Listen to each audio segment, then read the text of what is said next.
এই মুহূর্তে আবহাওয়ার গুরুত্বপূর্ণ খবর পূর্বাভাস মতোই প্রবল ঝড় বৃষ্টি চলছে গাঙ্গেয় পশ্চিমবঙ্গের বেশ কিছু জেলাতে। সমস্ত গাঙ্গেয় পশ্চিমবঙ্গই কিন্তু মেঘে ঢেকে গেছে এবং ঝড় বৃষ্টি চলছে।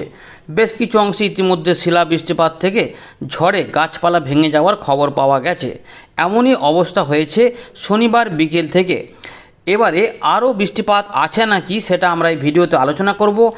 আজ আপনার এলাকায় আকাশ কেমন রয়েছে এবং বৃষ্টিপাত আপনি কেমন পাচ্ছেন অবশ্যই কমেন্ট করে জানান।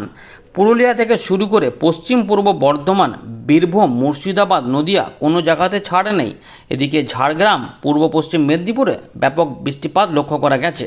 এর পাশাপাশি কলকাতা, হাওড়া, হুগলি, 24 পরগনা সহ নদিয়ার দিকেও ঝড় বৃষ্টি লক্ষ্য করা যাচ্ছে। বাঁকুড়াতেও বৃষ্টিপাত লক্ষ্য করা যাচ্ছে। এর পাশাপাশি বাংলাদেশের দিকে এই বৃষ্টিপাত ধীরে ধীরে সরে যাবে এবং বাংলাদেশেও ঝড় বৃষ্টির পরিবেশ লক্ষ্য করা যাবে। বিশেষ করে রাজশাহী থেকে খুলনা, বরিশাল, ঢাকা এগুলোতে ধীরে ধীরে থাকবে। রাত পর্যন্ত বৃষ্টিপাত চলার পরে আবহাওয়া একটু পরিষ্কার হবে। এবারে আবারও কিন্তু বৃষ্টিপাত নামবে, সেটা কিভাবে হবে আমরা জানাবো। উত্তরবঙ্গে বৃষ্টিপাত একটু কমের দিকে রয়েছে, তাই উত্তর পূর্ব ভারত এবং উত্তরবঙ্গে বৃষ্টিপাত একটু কম রয়েছে। এই বৃষ্টিপাতগুলো হয়ে যাওয়ার পরে বৃষ্টিপাত কমে যাবে। ঘূর্ণাবর্তের দাপটে ব্যাপক বৃষ্টিপাত নেমেছে। প্রচুর পরিমাণে কিন্তু জোরালো বৃষ্টিপাত আমরা লক্ষ্য করতে পেরেছি। আপনার এলাকায় অবশ্যই কি হচ্ছে কমেন্টটা করে দেবেন এবং শেয়ার করে দিন যে এখনও বৃষ্টিপাত রয়েছে, তবে তাপমাত্রার পরিবর্তন হবে। ঘূর্ণিঝড় হবে কিনা আমরা এই ভিডিও শেষ ভাগে আবারও একবার দেখে নেব, আপনাদের দেখাবো কিভাবে কি হচ্ছে। তাপমাত্রা পরিবর্তন হবে বলেছিলাম, সেটাও একবার চেক করে নেব। দেখে নিই এই মুহূর্তে আবহাওয়া দপ্তর কি বলছে, তারপর আমরা এখানে ফেরত আসছি, পুরো বিষয়টিকে আলোচনা করব, দেখতে থাকুন। ইতিমধ্যে যে নামকাস্ট প্রকাশ করেছিল আলিপুর আবহাওয়া দপ্তর, তাতে আমরা দেখতে পাচ্ছি যেহেতু উত্তরবঙ্গের দিকে কোনো মেঘ যায়নি তাই ফাঁকা ছিল, কিন্তু গাঙ্গেয় পশ্চিমবঙ্গের বেশ কিছু অংশে আমরা দেখতে পাচ্ছি অরেঞ্জ অ্যালার্ট, যেক্ষেত্রে প্রচুর পরিমাণে ঝড় বৃষ্টির সম্ভাবনা থাকার জন্য অরেঞ্জ অ্যালার্ট জারি করেছিল এবং সেভাবে বৃষ্টিপাতও প্রচুর পরিমাণে কিন্তু নেমে পড়ে বজ্রবিদ্যুৎ সহ। এখানে পুরুলিয়া, বাঁকুড়া, ঝাড়গ্রাম, বর্ধমান, বীরভূম, এর পাশাপাশি হুগলি, এদিকে উত্তর দক্ষিণ 24 পরগনা, কলকাতা, হাওড়া, ঝাড়গ্রাম সহ 2 মেদিনীপুর অরেঞ্জ অ্যালার্ট এবং নদিয়া, তার পাশাপাশি আমরা দেখতে পাচ্ছি যে মুর্শিদাবাদ এই দিকে রয়েছে হলুদ সতর্কতা। তবে বৃষ্টিপাতের সম্ভাবনা রয়েছে এবং বাংলাদেশের দিকেও সেগুলো যাবে, তাই এটা কিন্তু সতর্কতা দিয়েছিল আবহাওয়া দপ্তর। এবার একটু দেখে নিই যে আবহাওয়া দপ্তর কি বলছে সিস্টেম নিয়ে। 13 তারিখ পর্যন্ত এখনও কিন্তু বজ্রবিদ্যুতের সতর্কতা দিচ্ছে পশ্চিমবঙ্গে এবং এখানে উত্তর পশ্চিম রাজস্থান থেকে একদম দক্ষিণ আসাম পর্যন্ত একটি অক্ষরেখা তৈরি হয়েছে এবং একটা ঘূর্ণাবর্ত রয়েছে।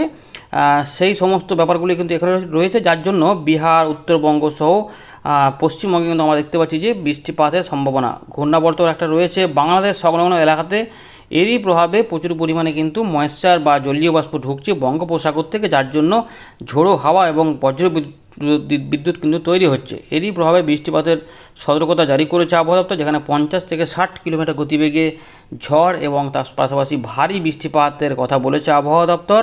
যেমন পূর্ব পশ্চিম মেদিনীপুর, এখানে দক্ষিণ 24 পরগনা, এছাড়াও অন্যান্য জায়গাতেও আশেপাশে হতে পারে, সেটা আমাদের বলে রাখলাম, সেগুলো সম্ভাবনার মধ্যে ছিল। তো মূলত পূর্ব পশ্চিম বর্ধমান, বাঁকুড়া, পূর্ব পশ্চিম মেদিনীপুর, উত্তর দক্ষিণ 24 পরগনা এগুলোতে কিন্তু বেশি সতর্কতা দিয়েছে, কিন্তু বীরভূম এগুলোতেও অনেক বৃষ্টিপাত ইতিমধ্যে ঝড় বৃষ্টি নেমে পড়েছে আমরা লক্ষ্য করেছি। এর পাশাপাশি বাকি জেলাগুলোতে 40 থেকে 50 কিলোমিটার গতিবেগে ঝোড়ো হাওয়া। এদিকে পরবর্তী যে আপডেট উঠে আসছে সেটা 12 তারিখ থেকে 13 তারিখের মধ্যে ইয়েলো অ্যালার্ট রয়েছে। কিছুটা ঝোড়ো হাওয়া সমেত বৃষ্টিপাত একটু বিক্ষিপ্তভাবে থাকবে, বজ্রবিদ্যুৎ অ্যাক্টিভিটি হবে, যেহেতু 13 তারিখ পর্যন্ত রয়েছে, তাই মুর্শিদাবাদ, নদিয়া, দক্ষিণ 24 পরগনা, পূর্ব পশ্চিম মেদিনীপুর এগুলোতে একটু থাকবে 40 থেকে 50 কিলোমিটার গতিবেগে দমকা হাওয়া।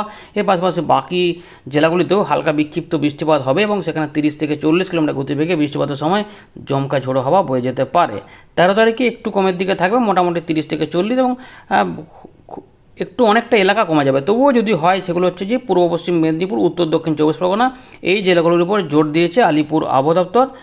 এরপরে উত্তরবঙ্গে কিন্তু মূলত উত্তর দিনাজপুর কাছাকাছি যে এলাকাগুলি রয়েছে, মূলত নর্থ বেঙ্গলে 30 থেকে 40 কিলোমিটার ওই আশেপাশেই কিন্তু আমাদের থাকবে। এখানে কিন্তু যদিও বলছে উত্তরবঙ্গে 30 থেকে 40, সেগুলো এবং 40 থেকে 50 12 তারিখে এবং তার 13 তারিখের দিকে 30 থেকে 40, এগুলো দার্জিলিং, কালিম্পং, জলপাইগুড়ি, কোচবিহার, আলিপুরদুয়ার এই জেলাগুলি বলছে। তবে এগুলো ঘুরিয়ে ফিরিয়ে হবে, কিন্তু খুব বড় চান্স নেই। একটু ছবিটা আমাদের দেখিয়ে দিই, দেখুন এইভাবে কিন্তু একটা সতর্কতা ছিল। এই যে 12 থেকে 13 দেখুন আস্তে আস্তে এই 12 তারিখে মোটামুটি বৃষ্টিপাত থাকবে, কিন্তু 13 তারিখে অনেকটাই কমে যাবে উপকূলবর্তী এলাকা এবং উত্তরবঙ্গের 5 জেলাতে 2-1 জায়গাতে হালকা মেঘ হতে পারে। আর কিন্তু এখানে কোনো খবর নেই, যেটা আবহাওয়া দপ্তর জানিয়ে দিয়েছে সেটা আমাদের জানিয়ে দিলাম। তো বন্ধুরা, আমরা চলে এলাম ওয়েন্ডির লাইভ স্ক্রিনে। এই যে পূর্বাভাসটা ছিল এইটাই কিন্তু আস্তে আস্তে নেমে পড়েছে আর কি। এই বৃষ্টিপাতটাই পরবর্তীতে যেটা বিকেল থেকে আমাদের যেটা বলি এখানে যেটা দেখায় তার থেকে বেশ অনেকটা পরে কিন্তু মোটামুটি হয়। তো পশ্চিম বর্ধমান, পূর্ব বর্ধমান, ঝাড়গ্রাম, মেদিনীপুর এগুলো হয়ে কিন্তু কলকাতা, হাওড়া, হুগলি, 24 পরগনার দিকে বৃষ্টিপাত, বীরভূমের দিকেও জোরালো বৃষ্টিপাতের কিন্তু পূর্বাভাস এখানে দেখা যাচ্ছিল, যেটা বেশ কিছু অংশে কিন্তু ঝড় বৃষ্টির মতো বোঝা যাচ্ছে যে ভারী বৃষ্টিপাতের মতো জোরালো বৃষ্টিপাত কিন্তু হতে পারে। এইভাবে উত্তর দিনাজপুর পর্যন্ত কিছু অংশে ছড়াতে পারে। এরপরে রাত থেকে সকালে একটা বৃষ্টিপাত আবার ঝেড়ে নামতে পারে। যেহেতু জলীয় বাষ্পযুক্ত মেঘ থাকছে, ফলে সম্ভাবনা থাকছে বিহার থেকে শুরু করে আমাদের দক্ষিণবঙ্গ এবং উত্তরবঙ্গের দিনাজপুর, মালদা এবং বাংলাদেশের রংপুর, রাজশাহী দেখুন এখানে রয়েছে, এবং খুলনা বিভাগ, তার পাশাপাশি আমাদের মুর্শিদাবাদ, নদিয়া, পূর্ব বর্ধমান এগুলোতে কিন্তু জোরদার বৃষ্টিপাতের সম্ভাবনা রয়েছে, তাই ঝড় বৃষ্টি ওখানে থাকতে পারে। আর এদিকে রয়েছে ঝাড়গ্রাম থেকে মেদিনীপুর হয়ে আমাদের কলকাতার আশপাশ হয়ে ওই পূর্ব মেদিনীপুর হয়ে যেটা 24 পরগনার দিকে আর কি। এর পাশাপাশি আমরা দেখতে পাচ্ছি যে যশোর, লোহাগড়া, ফরিদপুর, ঢাকা, মাদারীপুর, শৈলকুপা, পাবনা দেখুন, শান্তিপুর, বর্ধমান, চন্দননগর, আরামবাগ, কলকাতা, খড়গপুর, মেদিনীপুর এগুলোতে দেখুন রয়েছে, টাইমটা সকাল পর্যন্তই রয়েছে। তো এইভাবে কিন্তু বিহার থেকে শুরু করে রংপুর হয়ে এগুলোতে বৃষ্টিপাত, এটা কিন্তু পূর্বাভাস আমরা দেখতে পাচ্ছি। এগুলো কিন্তু হওয়ার সম্ভাবনা দেখুন বেশ কিছু অংশে ভারী বৃষ্টিপাত। এই যে 12 তারিখ পর্যন্ত যেটা বলেছিল আপাতত ভারী বৃষ্টিপাত হবে, তো এটাই কিন্তু রয়েছে ভারী বৃষ্টিপাত, তাই বেশ কিছু অংশে মেঘ এসে জোরদার বৃষ্টিপাত দিতে পারে, এই সম্ভাবনা থাকছে। আমরা জানাবেন আপনার এলাকায় কী কী পরিস্থিতি হয়েছে। এবারে 12 তারিখে থেকে 13 তারিখের মধ্যে একটু বিক্ষিপ্ত হয়ে যাবে, কমে যাবে, কিন্তু উত্তরবঙ্গে জলপাইগুড়ি, আলিপুরদুয়ার, কোচবিহার এবং তার সঙ্গে দার্জিলিং, কালিম্পং এবং উত্তর দিনাজপুর, যেটা আমাদের বলছিলাম আপাতত উপরের দিকে জেলাগুলি বলছে, কিন্তু আমরা যেটা বলছিলাম যে দিনাজপুর সংলগ্ন এলাকাগুলিতে গোয়ালপাড়া, গুয়াহাটি সমেত দেখুন এখানে একদম পরিষ্কার দেখা যাচ্ছে। ঠাকুরগাঁও, পঞ্চগড় এই যে এলাকাগুলি রয়েছে, কোচবিহার, অদিবাড়ি, দিনহাটা, শীতলাকুচি, জলপাইগুড়ি, নকশালবাড়ি, শিলিগুড়ির আশেপাশে বৃষ্টিপাত থাকবে। তো এই সমস্ত রাজগঞ্জ এগুলো সব বৃষ্টিপাত কিন্তু রয়েছে, তো এইগুলোতে বৃষ্টিপাত থাকবে। এরপরে যেটা হবে বৃষ্টিপাত একটু কমে যাবে আস্তে আস্তে, 13 তারিখের দিকে পর্যন্ত বৃষ্টিপাত রয়েছে। 13 তারিখে বাংলাদেশে কিন্তু বৃষ্টিপাত রয়েছে। 12 তারিখ রাত থেকে সকালে একটা নামতে পারে, যেটা আমাদের মুর্শিদাবাদ, নদিয়া, পূর্ব বর্ধমান, উত্তর 24 পরগনা এবং রাজশাহী, এখানে খুলনা বিভাগ ধরে ঢাকা, আসাম, কুমিল্লা, ত্রিপুরার দিকে, ত্রিপুরার আগরতলা, অম্বাসা, বেলোনিয়া, এখানে দেখুন এখানে যেটা রয়েছে চাগারিয়া, এই সমস্ত এলাকাতে দক্ষিণ ত্রিপুরা, উত্তর ত্রিপুরা, এই যে উত্তর পশ্চিম ত্রিপুরার দিকে, চট্টগ্রাম সহ বরিশালের দিকগুলোতে বৃষ্টিপাত এখানে হতে পারে।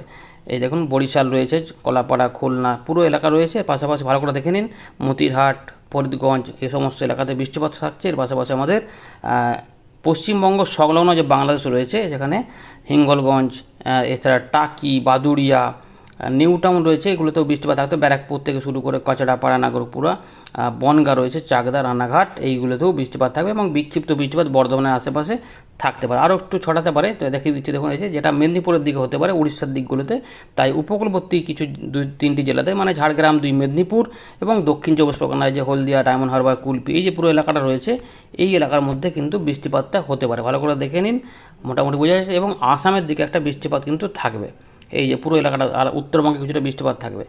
এরপরে ধীরে ধীরে কমে যাবে। এই রয়েছে আপাতত আপডেট, পরবর্তীতে আমরা দেখবো দেখি সিস্টেম কিছু আছে নাকি। আর না, 20 তারিখ পর্যন্ত কোনো কিছু নেই। ধন্যবাদ।